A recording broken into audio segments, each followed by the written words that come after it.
Fridge not cooling? We have 5 common reasons and easy fixes. Watch this. Here are 5 simple tests. Allow an hour after each procedure to see a potential change in temperature. The steps go from quick to time intensive.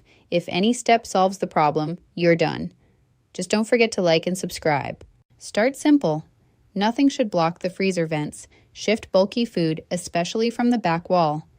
Next, check the coils behind the fridge. Dirty coils block airflow.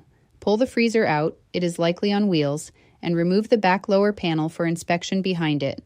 Pliers or a socket wrench, 5/16, works.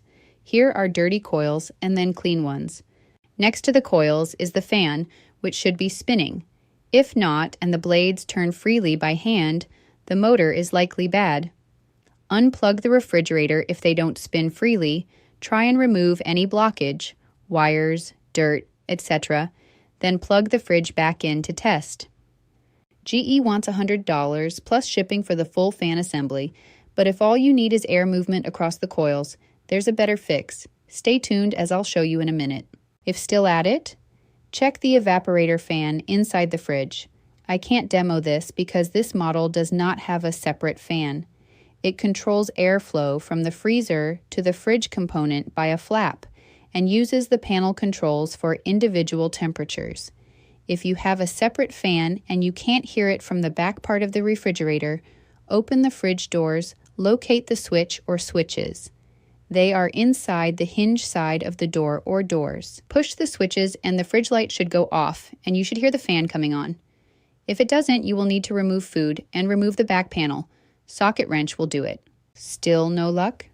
If you hear the compressor running, it may be time for a tech or new fridge. But if it is not running, it could be the relay or capacitor that controls starting and stopping the compressor. These components are cheap and are testable with a multimeter. Here's what worked for us. A 4-inch, $9 USB personal fan. We were worried about the freezer, but the fridge wasn't cooling properly either. That was because the same, defective fan motor for the freezer also controlled the temperature of the fridge via an airflow vent. We placed the USB fan near the compressor coils and plugged it into a USB to wall adapter. 6 hours later, the freezer dropped from 27 degrees to 0. No disassembly, no part orders, just plug and play.